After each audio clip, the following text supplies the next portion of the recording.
Bonjour à tous et à toutes. Merci de votre présence ce matin pour cette table ronde. Alors, table ronde qui aborde un sujet essentiel, la société à mission et son impact sur la mobilisation des collaborateurs. Alors, j'ai le plaisir d'animer cette discussion aux côtés de Bernard Coulati, directeur académique de l'exécutif Master Transformation et Développement Humain. Et nous sommes ravis de vous accueillir aujourd'hui pour échanger sur un échange qui, j'espère, sera prometteur en inspiration et surtout très riche. Alors, avant de rentrer dans le vif du sujet, rappelons brièvement qu'est-ce que c'est que le modèle de société à mission. Alors, c'est un modèle qui a été introduit par la loi Pacte. Ce statut, on parle bien d'un statut, pas d'un label, qui permet aux entreprises en fait de définir dans ces statuts une mission. Et cette mission, elle a deux éléments fondamentaux qui sont la raison d'être, qui va être tournée vers des objectifs sociaux et environnementaux, et des objectifs statutaires qui traduisent cette raison d'être surtout en action. Alors, pour garantir le suivi et la bonne exécution de la mission, on a deux organes de contrôle, qui est l'organe plutôt interne, qui est le comité de mission, qui va être là pour vérifier, faire le suivi de la mission. Et puis, on a un organisme tiers indépendant qui va venir contrôler ce qu'est, si la structure a bien réalisé l'ensemble des objectifs qui s'étaient mis dans sa feuille de route. Adopter le modèle d'affaires n'est pas simplement un engagement statutaire, c'est aussi et surtout une véritable transformation du modèle d'affaires qui engage l'ensemble des parties prenantes et donc le sujet d'aujourd'hui, les collaborateurs. Une entreprise à mission, elle doit intégrer ces enjeux dans toutes ses décisions stratégiques. Et ça soulève deux grandes questions. Est-ce un levier efficace pour mobiliser les collaborateurs autour d'un projet commun ? Et est-ce que peut-elle réellement fédérer cette mission, les équipes, et nourrir un engagement durable au sein de l'entreprise ? Alors, pour explorer ces questions, nous avons la chance d'avoir trois personnes qui ont des parcours très variés. Je commence par Frédéric Deloy. Donc toi, tu es président d'Anaïc, une entreprise qui est devenue société à mission très tôt, au moment de la promulgation de la loi Pacte. Tu as fait ce choix et l'idée, c'est que tu nous expliques comment tu as défini ta mission et surtout comment tu l'as mise en œuvre. J'accueille également Louise Chardonnay, donc un duo de l'équipe Anaïc. Donc tu es DRH de l'entreprise Anaïc et on essaiera de voir ensemble comment la mission, c'est l'intégration surtout de la mission dans la gestion des ressources humaines et son impact sur la culture d'entreprise. Et puis troisième intervenant, Christophe Carlier, donc tu es associé au cabinet KPMG. C'est une entreprise qui est aussi devenue société à mission. Là, on est dans une structure beaucoup plus imposante. Tu nous expliqueras comment cette transformation a été accueillie par les collaborateurs et quels changements concrets vous avez réussi à engendrer par rapport à la dotation de cette mission. Et puis surtout, tu pourras nous donner aussi un regard qui est lié à l'ensemble de vos clients pour qui vous êtes organisme tiers indépendant également. Alors, notre discussion elle sera structurée en trois moments. On va d'abord revenir un peu sur comment on définit, comment on fait la définition de la mission et surtout comment c'est accueilli par les collaborateurs. Et puis, on essaiera d'avoir quelques actions concrètes pour mobiliser les équipes autour de la mission. Et enfin, on prendra un petit peu plus de large et on regardera de plus loin l'avenir du modèle et son potentiel à devenir un levier durable d'engagement. Pour commencer, je vais me tourner vers toi, Frédéric. Donc, toi, en tant que dirigeant, comment tu as défini ta mission et surtout, comment elle a été accueillie par tes collaborateurs ? Bonjour à tous. Alors, la mission d'Anaïc a démarré en 2007 parce qu'avec les collaborateurs, nous avions commencé à prendre conscience de notre impact en termes de RSE et lorsqu'arrive la crise de la Covid, en tant que dirigeant et propriétaire de l'entreprise, donc actionnaire et dirigeant, j'étais très préoccupé en me disant on est dans un monde où je ne sais pas où on va et j'ai considéré que ma responsabilité en tant que chef d'entreprise, c'était de donner la direction que moi, en tant que dirigeant et propriétaire, je voulais emprunter pour l'entreprise et pour éclairer l'action des collaborateurs.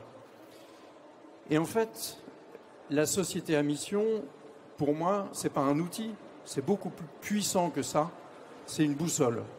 Ça permet de donner le sens et d'engager l'action commune, collective des différents collaborateurs. Et action individuelle, bien sûr. Alors, comment ça s'est élaboré ?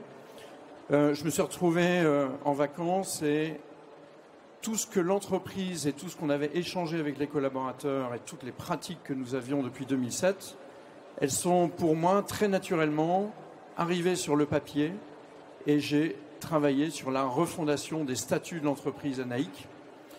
Et nous sommes réunis en séminaire annuel en septembre et j'ai présenté aux collaborateurs le projet en leur disant la société Anaïc est une société qui agit pour le bien commun. C'était une évidence pour les collaborateurs et c'est une évidence pour eux que nous adoptions ce statut de société à mission en septembre 2020 et nous étions à l'époque la 88e entreprise française à adopter ce statut. Effectivement, alors c'est intéressant Frédéric, donc clairement c'est une démarche de dirigeants avant tout. Alors je me tourne vers ta DRH là, qui écoute attentivement ce que dit son patron. Comment, quand on est dans les RH, comment est-ce qu'on s'intègre dans un tel projet ? Qu'est-ce qu'on peut apporter ? Est-ce qu'on est en fonction support classique avec des outils, des formations ou c'est plus que ça ? Voilà, comment ça s'est passé pour toi ?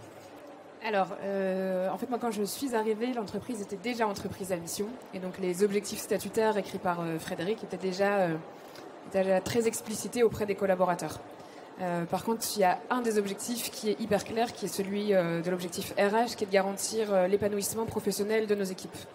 Donc, je me suis tout de suite approprié cet objectif en me disant, c'est assez simple, merci Frédéric, puisque du coup, tu as écrit la politique RH avant même que je n'arrive. Et donc, moi, ensuite, du coup, je fais vraiment partie de cet objectif statutaire pour décliner ma politique RH. Est-ce qu'on peut dire que ça facilite finalement le positionnement des RH dans l'entreprise ? C'est une question pour tous les deux. Est-ce que c'est un facilitateur ou accélérateur peut-être ? Moi, je trouve qu'il faut s'intéresser, quand on est dirigeant, à ce statut de société à mission. Je disais que c'était une boussole. En fait, je crois qu'au départ, ça m'a obligé de mieux faire mon métier en tant que dirigeant. Et dirigeant, pour moi, c'est donner une direction, non pas de manière dirigiste, mais pour éclairer l'action commune. Et de ce point de vue-là, une fois que les choses étaient beaucoup plus claires sur le projet de l'entreprise et sur le sens de l'action commune, je pense que ça a facilité les choses et la mise en place et l'engagement dans l'entreprise. Louise, je te laisse confirmer ou pas. Oui, en fait, autant la direction est claire, elle est affichée. Après, reste à la décliner, reste à l'animer, reste à la piloter. Donc, bien évidemment que la fonction RH, elle a un rôle essentiel et elle n'a pas un rôle uniquement de support à jouer dans la déclinaison de cette mission. On va revenir tout à l'heure sur le côté engagement justement des collaborateurs. Peut-être reprendre juste avant de passer à Christophe pour poser à peu près la même question. Toi, tu as défini tout seul dans ton coin sans tes parties prenantes, mais je sais que c'est un sujet peut-être qui revient en se disant maintenant j'ai donné un cap, comment on remet en question et comment on le fait avancer cette mission parce qu'elle ne reste pas statique, elle évolue avec le temps, quand on l'éprouve, nécessairement on la revoit de temps en temps. Bon, je vais réagir quand même, Katia. J'ai défini tout seul. En fait, j'ai rédigé. Oui.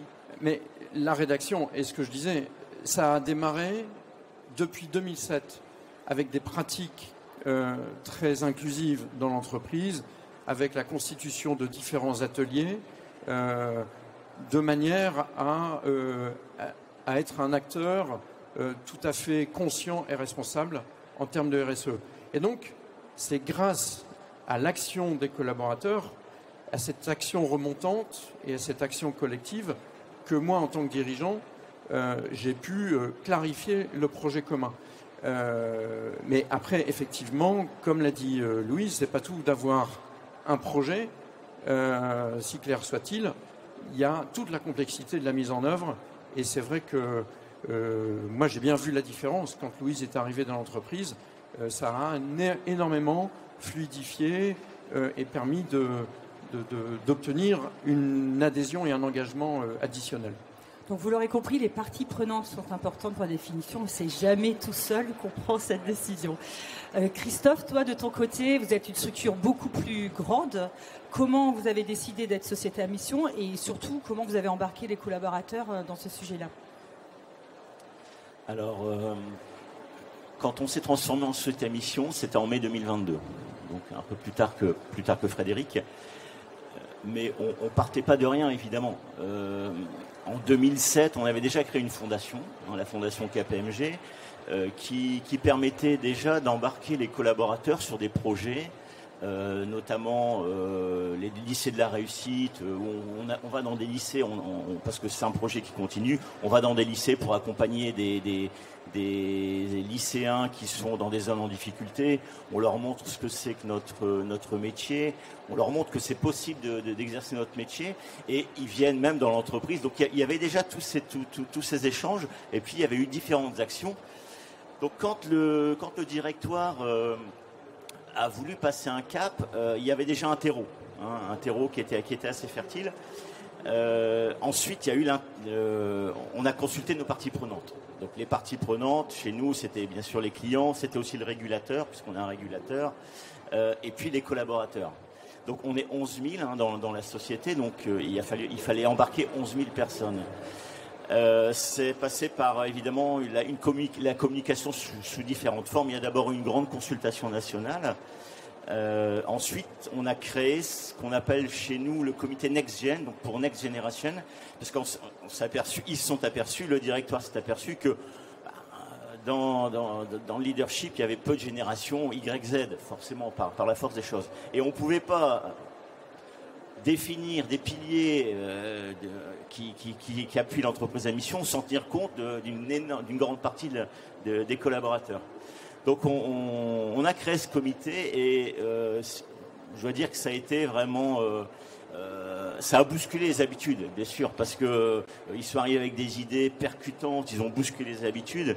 Il y a, par exemple, il y a une de nos actions, même si on en parlera un peu après, qui est les 4 jours parentales, c'est-à-dire que quand vous avez un enfant, que ce soit le mari ou la femme, vous bénéficiez pendant 6 mois, les 6 mois qui suivent la naissance, vous travaillez 4 jours et vous êtes payé 5, c'est-à-dire qu'il y a une journée qui vous permet.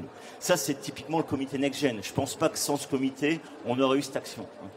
Donc, ces différentes actions ont vraiment permis d'embarquer les collaborateurs. Et puis ensuite, une fois qu'on a été entrepris, une fois que les statuts ont été modifiés, donc en mai 2022, il y a eu une assemblée générale. Les associés qui ne sont pas les plus jeunes, parmi les plus jeunes du cabinet, pareil, par la force des choses, ont voté à 94%, je pense, la transformation en société à mission. Et pourtant, je peux vous dire que c'est un leadership qui est exigeant, c'est-à-dire qui n'hésite pas à faire entendre sa voix quand il y a des décisions qui les contraignent. Et donc, même parmi les associés, il y avait une très très grande majorité qui voulait aller de l'avant. Donc, j'ai pas l'impression. On parlait de résistance, il n'y a pas vraiment eu de résistance, il y a plutôt eu des interrogations, mais légitimes. C'est-à-dire que, forcément, même si on se dit que l'idée est bonne, on se pose quand même des questions. Qu'est-ce que ça va changer pour moi, dans mon quotidien, etc. Et donc, ces questions ont été élevées par une communication, par des phases d'explication, et puis par une déclinaison au niveau de chaque région. C'est-à-dire que il y a aujourd'hui des ambassadeurs à mission dans chaque région, chaque hub, chaque BU, ça dépend comment on est organisé, et qui sont chargés de faire vivre, parce qu'après, tu le disais, une fois qu'on s'est transformé, il faut faire vivre, il ne faut pas que ça s'essouffle. Et donc, ces différents ambassadeurs permettent d'être le relais du comité de mission au sein de chaque région pour faire vivre et donner transformer en action concrète, en définitive, la mission de l'entreprise. On va rester sur... Tu as prononcé plusieurs fois le mot embarquer, donc on va rester sur ce thème de comment on embarque, on motive, on engage. Alors je vais revenir vers le tandem, le binôme, le couple DGRH là, qui est avec nous. D'abord peut-être Frédéric. Et comment, ça c'est toujours l'obsession, comment est-ce qu'on mesure l'évolution de l'engagement dans l'entreprise? C'est toujours une obsession qu'on a. Est-ce que tu as constaté que ce projet particulier d'entreprise à mission, tout son déroulement, a augmenté l'engagement des collaborateurs Oui, non. Et puis comment, voilà, quelles actions, quelles initiatives tu as pris dans ce domaine? Ou est-ce que ça s'est fait naturellement? Alors, pour moi, la notion d'engagement, elle commence par la notion d'alignement et de partage de valeurs. Et c'est pas tout de le dire avec des images ou avec des mots, mais ce qui est important, c'est que ce soit vécu dans l'entreprise, partagé, conscientisé et traduit par des actes qui soient les plus proches possibles du quotidien des collaborateurs. Parce que j'observe des sociétés à mission qui sont assez proches dans leur mission de fondation. Dans le cas d'Anaïk, on a voulu que ça colle au plus proche possible de notre modèle économique pour qu'il y ait une excellente articulation entre le modèle de mission et le modèle économique. Et de ce fait-là, cet alignement en termes de modèle de mission et modèle économique, cet alignement entre actionnaires, équipe dirigeante, collaborateurs, cet alignement entre les valeurs et les actions, tous ces éléments-là procurent un engagement additionnel. Mais je veux vraiment revenir sur ce que je disais tout à l'heure. Société à mission, c'est pas un outil mais c'est une opportunité à saisir pour rendre le modèle économique de l'entreprise beaucoup plus vertueux. Et donc, comme il est beaucoup plus vertueux, il procure énormément d'avantages sur lesquels on pourra peut-être revenir, dont un qui est je l'ai dit tout à l'heure, de permettre et d'obliger le chef d'entreprise à être beaucoup plus clair dans son projet, d'une part, et qui permet, par voie de conséquence, à mieux embarquer les collaborateurs. Alignement, cohérence, et alors effectivement, d'un point de vue concret, opérationnel, comment est-ce que voilà, la motivation supplémentaire des collaborateurs, elle se traduit comment, toi qui es dans les RH, quand tu observes sur le terrain les gens, comment ça se traduit, quels outils tu apportes, ou qu'est-ce que tu vois tous les jours? Alors déjà, comme le dit Frédéric, comme la mission, elle est vraiment adaptée à notre business. Finalement, c'est hyper aligné puisque nos collaborateurs sont là tous les jours pour venir œuvrer pour le business de l'entreprise à travers leur métier. Donc on a marqué des points d'étape à travers des rituels qui font que même s'ils peuvent s'éloigner de temps en temps de la mission, ils y reviennent très facilement par ces différentes étapes qu'on a marquées dans l'année.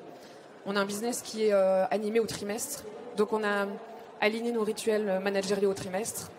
On a fait des feuilles de route et on construit les feuilles de route avec les équipes et on les suit au trimestre. Donc on a des feuilles de route qui sont collectives annuelles, mais des feuilles de route qui sont individuelles annuelles que l'on anime aussi au trimestre. On a un baromètre que l'on marque au fer rouge chaque trimestre.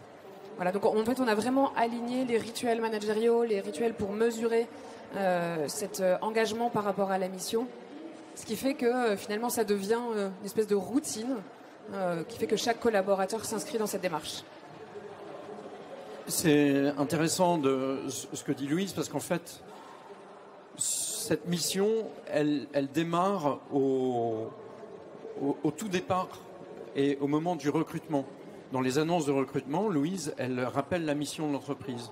Dans les contrats de travail, il y a la mission. Dans les fiches de poste, il y a la mission. Dans les indicateurs de performance, il y a des indicateurs métiers économiques, il y a des indicateurs de mission.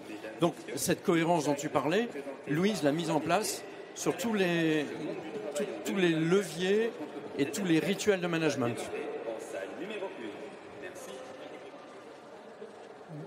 On a fini de laisser parler le monsieur, on va reprendre.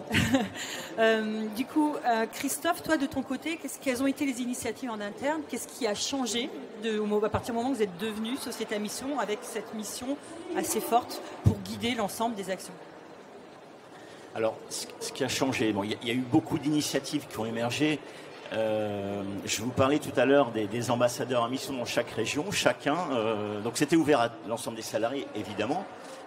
Sur la base du volontariat, et chacun était chargé de réfléchir à comment, sur la base des 5 piliers qu'on avait définis, quelles étaient les actions concrètes qu'il fallait mettre en œuvre pour pouvoir atteindre les objectifs. Et suite à tout ce foisonnement d'idées dans chaque région, il y a différentes initiatives. Je vous parlais du déploiement de la semaine de parentale de 4 jours, mais il y a eu également sur le pilier engagement citoyen la possibilité pour chaque salarié de faire du mécénat à hauteur de 6 jours par an, évidemment payé par l'entreprise. C'est-à-dire qu'ils peuvent s'investir dans un cadre, je dirais, maîtrisé. Le mécénat, vous n'allez pas le faire dans l'association de pétanque du village, mais au bénéfice de la mission, c'est-à-dire des enjeux qu'on a définis dans la mission. Une charte d'achat responsable avec les fournisseurs. Il y a vraiment beaucoup d'opérations concrètes. Sur la rémunération, par exemple, des salariés, il y a une partie variable de la rémunération qui est assise sur des critères ESG. Donc voilà, ça s'est traduit de façon tout à fait concrète par tout un tas d'actions. Et puis aussi dans la relation avec nos clients, parce que dans le cadre de la mission, on a aussi pour objectif d'accompagner nos clients et de leur faire, je dirais, pour ceux qui en sont un peu éloignés, les politiques RSE, même si je ne confonds pas la RSE avec la société à mission, bien sûr, mais c'est quand même un point de départ. Donc les entraîner dans ça, leur faire la promotion un peu de la société à mission et de ce que peut leur apporter l'engagement à impact, intégrer l'impact dans leur stratégie, quoi. Donc ça aussi, ça change. Aujourd'hui, il n'y a pas un client à qui on ne parle pas de ce sujet dans une année, quoi. Donc c'est ça aussi qui a changé dans nos relations avec les clients. Donc partie prenante, collaborateurs, clients, en tant que collaborateurs, comment ils ont accueilli le fait d'avoir une série d'indicateurs à suivre supplémentaires? On connaît déjà les obligations qui sont lourdes pour les entreprises quand elles ont un certain nombre de KPIs à suivre. Il y en a eu des nouveaux où ils se sont croisés avec ceux déjà existants. Alors c'est surtout des indicateurs je dirais que c'est beaucoup d'indicateurs extra-financiers. Il y avait bien sûr des indicateurs financiers, mais là aujourd'hui c'est plutôt des indicateurs extra-financiers, et je dirais que c'est sur chacun y met un peu du sien en définitive. Après c'est une démarche personnelle. On peut imaginer qu'il y ait des collaborateurs qui se sentent pas concernés. J'imagine que c'est à la marge, hein. Mais sinon oui, ce sont des décisions qui ont été prises par les collaborateurs. Donc quelque part, ces indicateurs, c'est plutôt un challenge de dire, voilà, si je prends par exemple le bilan carbone, le bilan carbone c'est l'affaire de tous, c'est pas l'affaire du directoire. Dire si chacun fait une petite action, donc ça on le mesure tous les ans, on voit quels sont les progrès qui ont été faits et on détermine tous les ans des actions qui permettent d'aller dans ce sens-là. Je parle du bilan carbone, mais je pourrais parler d'autres. Ça s'inscrit sur toute la chaîne de valeur. Exactement. On n'a pas beaucoup parlé du manager. On est dans la séquence management. On a beaucoup parlé du manager tout à l'heure. Qu'est-ce que ça a changé? On a parlé RH, on a parlé dirigeant. Le manager intermédiaire, là, ce que j'appelle le héros des temps modernes, là, le middle manager, qui a tout à faire, qui est tout à fait complètement entouré de stress et de priorités diverses et variées. Comment il a accueilli tout ça? Est-ce que ça a augmenté sa capacité à engager? Comment ça s'est passé pour lui ou elle, à ce niveau-là? Alors, j'ai 2 éléments de réponse qui viennent à l'esprit. Le premier, c'est que déjà, nous, ça nous a permis de construire et de faire évoluer certaines personnes en tant que manager, puisqu'on a une taille d'entreprise qui reste relativement courte, c'est 100 collaborateurs chez Anaïc, donc on avait des échelons au niveau de management qui restaient très, très flat finalement. Par contre, on a du coup créé cette fonction de manager de proximité pour accompagner notamment l'engagement des collaborateurs, pour accompagner le fait d'aller jusqu'au bout de notre mission, pour piloter cet épanouissement professionnel, mais pas que, parce que je parle beaucoup de l'objectif statutaire de l'épanouissement. Donc vous avez rajouté un niveau hiérarchique? Non, oui, quasi. Ah oui, carrément. Ouais, pas surtout, mais presque. Et comme dans nos objectifs statutaires, on a aussi des objectifs qui sont très opérationnels, liés au métier par exemple des achats, liés au métier du design. Ça a nécessité d'avoir aussi des managers qui pilotent ça de plus près. Donc on a à la fois créé cette fonction de management et effectivement ça nécessite de notre part à tous, notamment au niveau de CODIR, d'accompagner les managers en ce sens et de leur rappeler aussi à eux et de faire le même exercice qu'on fait avec nos collaborateurs, de rappeler régulièrement quelle est notre mission, pourquoi, quelle est la raison d'être, pourquoi, quelles sont nos valeurs, pourquoi. Vous avez combien de niveaux hiérarchiques en tout, entre le dirigeant et le premier niveau? Très court, 2. 2. Donc On est passé de 1 à 2, quoi, finalement. Au KPMG, je suppose, c'est un petit peu plus. Oui, alors effectivement, il y a plus de niveau hiérarchique de par la taille de la société. Nous, ce qu'on a créé, c'est une direction de l'impact, c'est-à-dire qu'il y a une direction qui suit à temps plein l'ensemble de ces engagements pour vérifier que. Alors bien sûr, il y a le comité de mission qui existe, mais sinon, il y a aussi une direction de l'impact qui est chargée de mettre en musique toutes ces actions. Et qui s'occupe de RSE aussi. Direction Impact, elle est aussi RSE ou elle n'est que mission? Enfin, oui. Tu as dit tout à l'heure, c'est pas la même chose.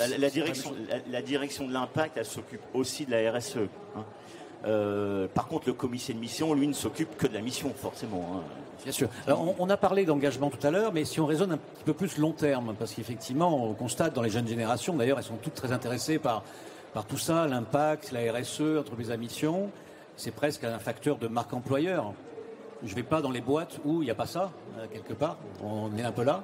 Bon, une fois que c'est acquis, qu'on est rentré dans l'entreprise, qu'on sait qu'on est dans une boîte à mission, qu'il y a du sociétal à tous les étages, etc., etc., est-ce qu'il n'y a pas un côté usure à un moment? Comment est-ce qu'on entretient la flamme, finalement, une fois que le projet est lancé, sur le plus long terme? Voilà. Est-ce que vous avez déjà pensé? Est-ce que c'est déjà des choses sur lesquelles vous réfléchissez? Alors, je me permets de prendre la parole. Avec 4 ans de recul, c'est à la fois suffisant et pas assez. Le premier constat, c'est que finalement, quand on fait l'inventaire de tous les avantages qu'ont nos collaborateurs chez nous, ils ne se rendent pas compte de la chance qu'ils ont. Parce qu'en fait, une fois qu'ils sont dans leur environnement, ils oublient. Mais donc, charge à nous aussi d'être un peu pédagogue et puis de leur expliquer qu'ailleurs, c'est pas tout à fait pareil. Ce qui est très important, c'est qu'une mission, c'est quelque chose d'extrêmement vivant. Nous, chez Anaïc, on a 4 piliers.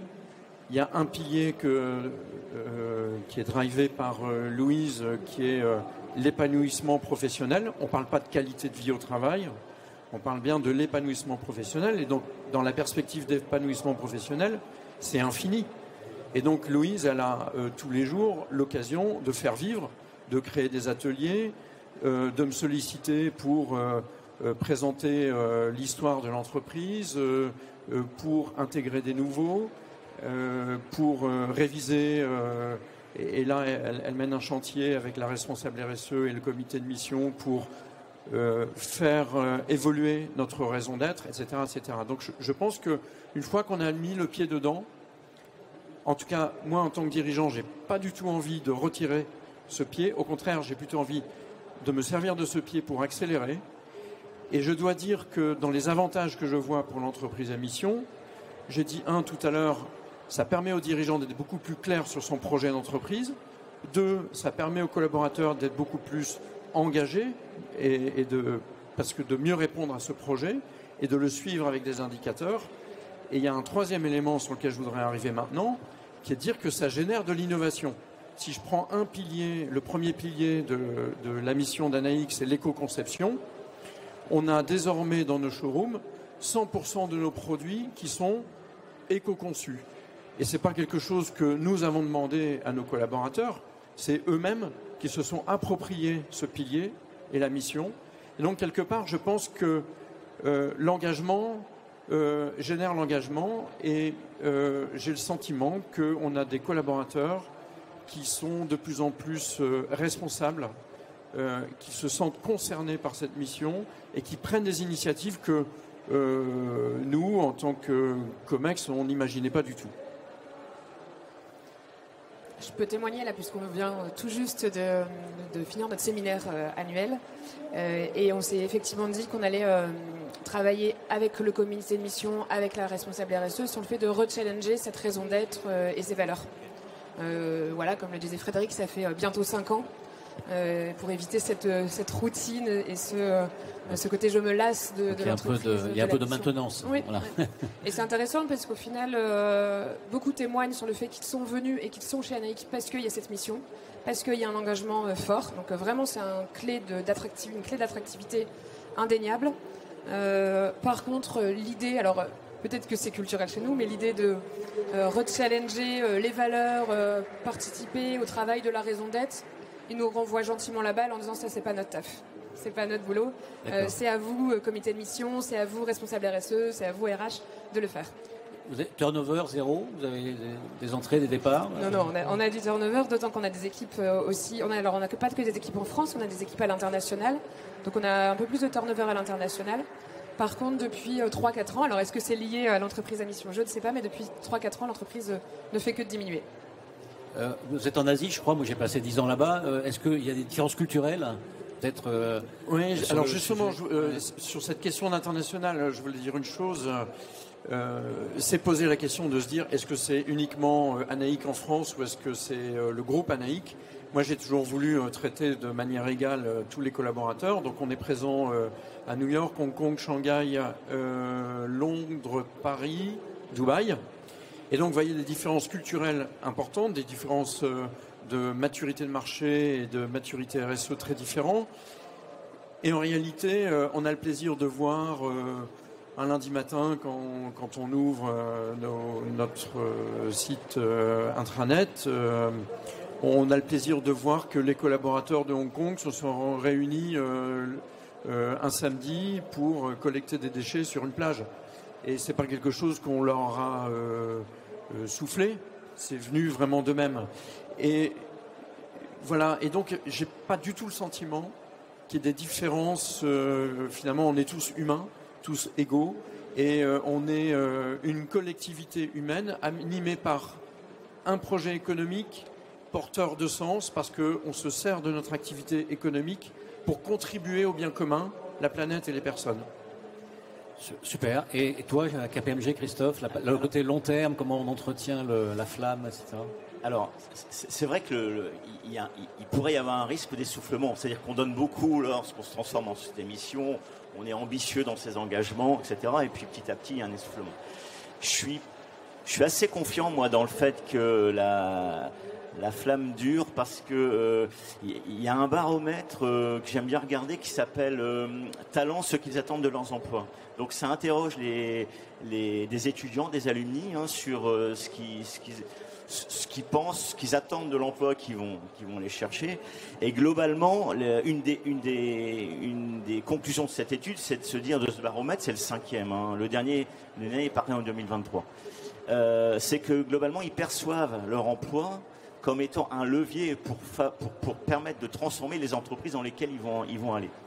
Et il y en a 7 sur 10 qui disent qu'ils seraient même prêts à refuser un poste dans une entreprise qui ne s'engage pas. Et il y en a 6 sur 10 qui disent qu'ils seraient même prêts à démissionner d'une entreprise qui n'aurait pas d'impact dans sa stratégie. Bref, tout ça pour dire que nous, on a une entreprise où on est la moyenne d'âge assez jeune, 30-35 ans, parce qu'il y a du turnover, bien sûr. C'est le secteur. C'est ça. Le secteur fait qu'on a une structure pyramidale, et donc le turnover est même nécessaire. Et je dirais que, à la limite, les jeunes qui viennent chez nous et qui partent après 3, 4, 5 ans, ils sont allés dans une entreprise à mission, mais c'est très bien pour qu'ils aillent dans d'autres entreprises qui sont peut-être pas entreprises à mission, porter la bonne parole en définitive. Et quelque part, c'est ce turnover, il est presque vertueux. Est-ce que vous avez des retours? Pardon? Des gens qui reviennent chez vous? Oui. Parce que ça fait partie des choses aussi. Ça arrive effectivement qu'il y ait des gens qui reviennent. Par exemple, Elsa, qui s'occupe de la communauté des entreprises à mission dans le Nord, chez KPMG, est partie en Inde pendant 2 ans, et puis elle est revenue. Effectivement, donc il y a effectivement les jeunes qu'on embauche et qui eux qui vont nous obliger à entretenir la flamme. Et puis ensuite, il y a la promesse. C'est-à-dire, quand on est entreprise à mission, on fait une promesse à nos parties prenantes. Et je pense que le fait de ne pas la tenir, de ne pas tenir cette promesse, c'est catastrophique. Je veux dire, ça veut dire que, et pour les collaborateurs et pour les clients, ça veut dire que de toute façon, il y a une exigence. Si. Et puis, je pense que le dernier point, c'est l'organisation interne. Ça dépend des entreprises. Il y a une organisation minimum qui permet aussi de faire en sorte qu'on soit exigeant sur les missions, le comité de mission, sa composition, chez nous, la direction d'impact, enfin bref. Si je vais à la tour KPMG, là, à la Défense, vous êtes à la Défense aussi, oui. Si je vais voir la réceptionniste, je lui demande c'est quoi la mission de l'entreprise, elle me répondra. Est-ce que ça va jusque-là? Est-ce que les collaborateurs sont capables de définir, d'expliquer à un étranger, à un visiteur? Ouais. Alors, de quoi ça parle? ils sont tous normalement capables de le faire. C'est-à-dire qu'ils ont tous été formés. Même quand des jeunes collaborateurs rentrent, il y a toute une partie du parcours de formation qui est consacrée à ça. On est entreprise à mission. Quels sont les piliers? Quelles sont aujourd'hui les actions qu'on mène? Et que ça soit effectivement de la secrétaire au manager, tout le monde est évidemment concerné. Donc logiquement, elle doit être capable de vous répondre. Chez Anaïk, oui. Oui, alors est-ce qu'ils la réciteront par cœur, je ne sais pas, mais au moins ils savent en parler. Et en fait, par le simple fait qu'on la répète systématiquement à chaque présentation, à chaque moment clé de l'entreprise, on la répète. C'est ce qu'on dit, il y a la raison d'être et il y a la raison d'en être. Et pourquoi j'en serais? Oui, alors, un détail, mais qui a beaucoup d'importance à mes yeux, c'est que Louise lance avec les managers tout le process de recrutement. Et avant qu'elle ne fasse une proposition de contrat aux collaborateurs, il y a un point de passage obligé chez nous qui est que c'est un entretien avec moi ou avec le DG et où on ne parle que de projet. C'est le projet de l'entreprise, donc c'est l'occasion de présenter la mission d'une part et c'est écouter le collaborateur sur quel est son projet professionnel et comment il veut le réaliser au sein de l'entreprise. Alors, on a parlé des parties prenantes et en l'occurrence des clients. Christophe, je me tourne vers toi. Toi, tu accompagnes dans le cadre de vos missions d'OTI, d'organisme tiers indépendant des entreprises à mission. Qu'est-ce que tu as pu constater comme impact direct sur la fidélité des collaborateurs, des entreprises que vous accompagnez et surtout, est-ce que ça améliore la performance globale? Alors, la fidélité des collaborateurs, je dirais même, on peut aller au-delà, l'attractivité de la société. Bien sûr, il y a la fidélité, mais il y a aussi, ce qui est important, c'est pouvoir recruter. Et donc, il y a un impact aussi sur l'attractivité. Si je reprends mon fameux baromètre dont je parlais juste avant, talent, ce qu'ils attendent de leur emploi, parmi les conclusions, globalement, il y en a 50% qui disent qu'ils veulent privilégier un emploi au sein d'une entreprise à impact. Donc, ça rejoint un peu ce que je disais tout à l'heure. Mais fait marquant plus encore, il y a 7 talents sur 10 qui déclarent qu'ils seraient prêts à accepter un emploi plus précaire pourvu qu'il soit porteur de sens. Et dernier point, un talent sur 2 serait même disposé à supporter une baisse de salaire de 5 à 20% pour pouvoir travailler dans un secteur engagé. C'est ce qu'ils déclarent avant de commencer, puisque c'est des étudiants. Bon, néanmoins, c'est quand même intéressant. C'est-à-dire que, bien sûr qu'il y a une prime. Il y a une prime aux entreprises à mission sur le, comment dirais-je, une prime à partir du moment où elles sont entreprises à mission pour fidéliser et attirer les talents. C'est indéniable. Et mécaniquement, je pense que ça devrait s'accroître parce que ça concerne beaucoup les jeunes. Et petit à petit, on est au début de l'histoire, évidemment. Oui, je rappelle, on est à 1600 entreprises à mission aujourd'hui en France. C'est un modèle qui se développe assez rapidement. On l'espère sur le prochain baromètre de la communauté des entreprises à mission et de l'Observatoire que le chiffre aura grossi aussi vite qu'à ses débuts. Oui, bien sûr. Alors, ça c'est pour les collaborateurs. Concernant la performance, tu parlais de performance globale. Est-ce qu'il y a un impact sur la performance globale de l'entreprise? Donc le mot global est important dans ta question parce que je dirais que sur tous les aspects extra-financiers, oui, il y a un impact, c'est évident. Si je parle de la performance, cette fois-ci financière, je serais plus mesuré. En tout cas, on doit être un peu plus mesuré. Pourquoi? Parce que premièrement, aujourd'hui, on n'a pas suffisamment de recul. Je veux dire, est-ce qu'une entreprise, si je la compare avant qu'elle soit entreprise à mission et après, si je veux analyser sa performance financière, est-ce que c'est le fait que je sois entreprise à mission qui a dopé ma performance financière? Pas sûr. Peut-être que j'aurais également performé sans être entreprise à mission. Donc on a besoin de plus de recul. Néanmoins, ce qu'il y a de sûr, c'est que ces entreprises, elles sont plus résilientes. Et tu parlais du Covid, tu dis que tu t'étais intéressé pendant le Covid. Il y a des études qui ont montré que pendant le Covid, les entreprises à impact, celles qui avaient une stratégie RSE, qui avaient intégré des engagements à impact dans leur stratégie, avaient été plus résilientes, avaient mieux résisté. Donc ça, c'est indéniable que, de toute façon, ça dope leur performance de cette façon-là. Néanmoins, la performance globale, de toute façon, performance financière et performance extra-financière, c'est la performance qu'il faut mesurer demain. On pourrait parler de CSRD, par exemple. La CSRD va nous permettre de mesurer. On va avoir une réponse à ta question avec la CSRD, pour les entreprises, en tout cas, qui y sont soumises. Et puis, petit à petit, pour les autres, parce qu'elles vont suivre. Et puis aussi, je pense que, par exemple, la Banque de France, qui donne aujourd'hui un rating purement financier, demain, il n'est pas exclu que dans ce rating, il y a un rating de performance extra-financière. Donc, on va pouvoir mesurer de cette façon si les entreprises à mission performent mieux que les entreprises qui ne seraient pas à mission ou qui n'ont pas d'impact. Très intéressant, Christophe. Je voudrais rajouter quelques points par rapport à ce que tu dis sur la notion de performance globale. Je trouve que quand on est société à mission, on est beaucoup plus ouvert sur l'extérieur, sur les parties prenantes, sur les marchés, le marché de l'emploi, le marché sectoriel sur lequel on agit en tant que société commerciale, etc. Et donc, ça nous rend effectivement plus résilients. Un autre point qui me vient à l'esprit en t'écoutant, puisque tu es dans l'audit, quand on a l'habitude d'avoir des feuilles de route et de suivre des KPI extra-financiers, eh ben, ça développe une rigueur, un suivi dans l'entreprise qui la rend finalement plus performante et plus productive. Et puis l'autre élément dans la performance globale, c'est que moi je sens que les investisseurs financiers commencent à s'intéresser bougrement aux sociétés à mission et aux sociétés qui ont des critères ESG. Et voilà, donc la performance de l'entreprise, c'est quelque chose de global. Dans les entreprises tertiaires, la clé, c'est l'humain. Mais vis-à-vis des clients, vis-à-vis des financiers, vis-à-vis du législateur, vis-à-vis des organes tiers qui viennent nous contrôler, je peux parler de la DGCCRF, je peux parler des douanes, etc., etc. Nous, on a toujours de retours très positifs de la part de tous ces organes de contrôle parce qu'ils sentent que l'entreprise, elle est alignée, elle est structurée, elle est organisée et elle est à la recherche d'un niveau de professionnalisme.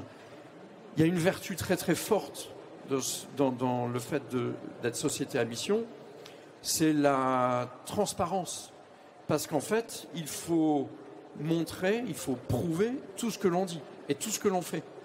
Et ça rend le système extrêmement vertueux et donc performant.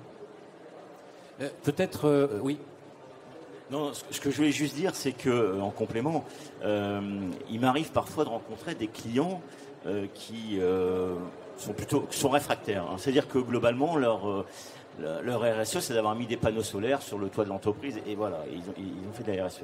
Et je leur dis, aujourd'hui, ils arrivent encore, parce qu'on arrive quand même encore à se financer, même si on n'est pas très, très vert. Bon. Ils vont sortir du marché. Pourquoi ils vont sortir du marché? Parce que leurs clients vont les sortir du marché. La CSRD, je pense que ça va booster beaucoup. Pourquoi je reparle de la CSRD? Parce que on va analyser la performance sur la chaîne de valeur. Hein. Et donc, à partir du moment où vous travaillerez avec des clients, avec des fournisseurs qui ne sont pas vertueux, ça va perturber votre performance extra-financière. Donc, de toute façon, ils sortiront du marché. Ils vont s'en rendre compte à un moment donné. Ils ne vont pas attendre d'être sortis du marché. Donc, quelque part, il y aura un effet boule de neige qui inévitable.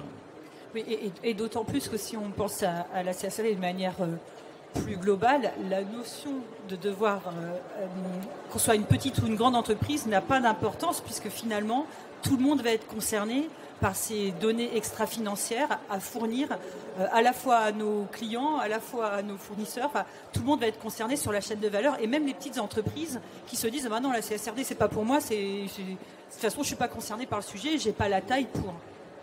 Oui, elles seront concernées évidemment à un moment donné. J'ai envie, plutôt que de faire une conclusion, parce que c'est difficile de conclure, peut-être de poser une toute dernière question un peu provoque. Alors, on a vu récemment, je ne citerai pas le nom de l'entreprise, une entreprise que je connais bien, qui a tellement fait de sociétal et qui allait tellement loin dans le Bicorp, l'entreprise à mission, etc., qu'ils en ont un peu oublié le social.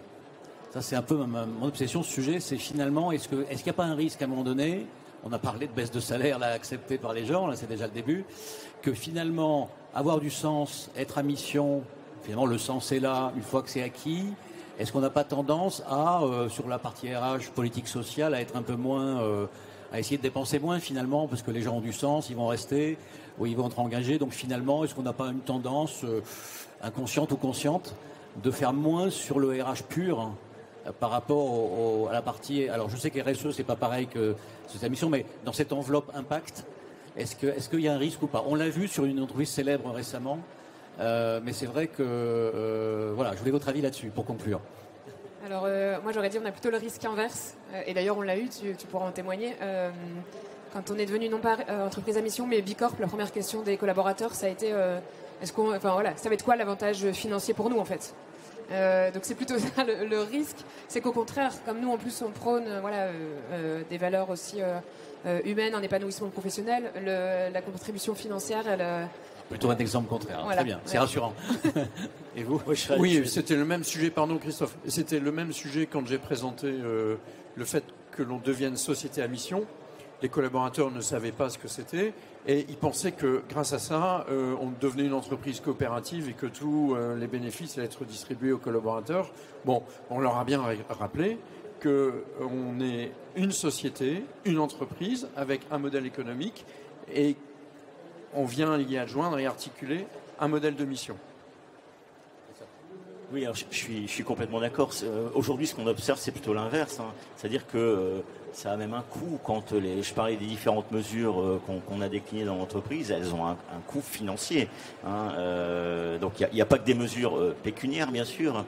Mais aujourd'hui, c'est l'inverse. C'est-à-dire que si je regarde la situation des salariés il y a 10 ans et aujourd'hui, il y a un monde d'écart. Vraiment, il y a un monde d'écart entre ce qu'on leur proposait il y a 10 ans et puis ce qu'on leur propose aujourd'hui. En termes de conditions de travail, en termes d'accompagnement au quotidien.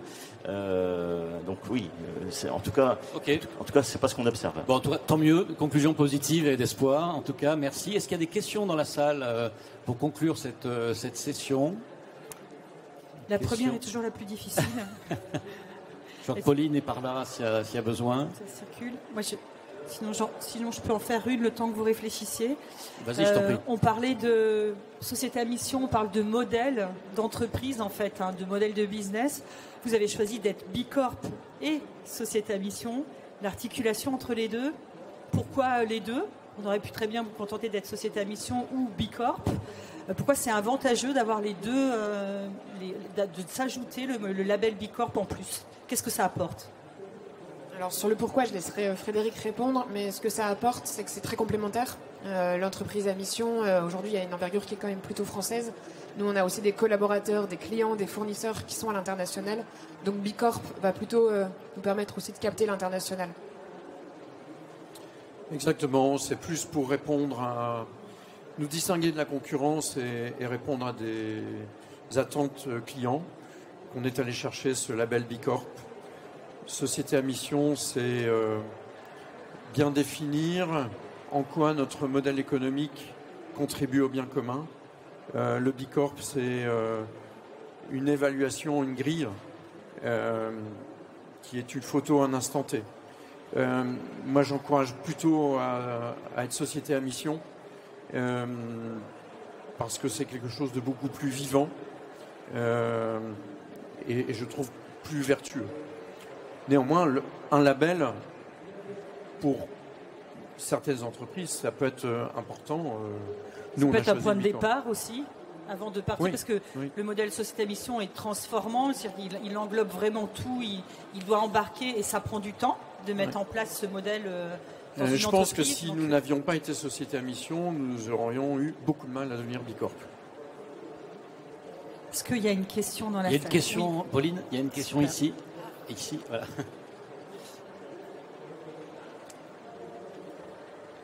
Bonjour, comme j'interviens tout à l'heure sur le leadership bullshit, j'ai envie de vous poser une question là.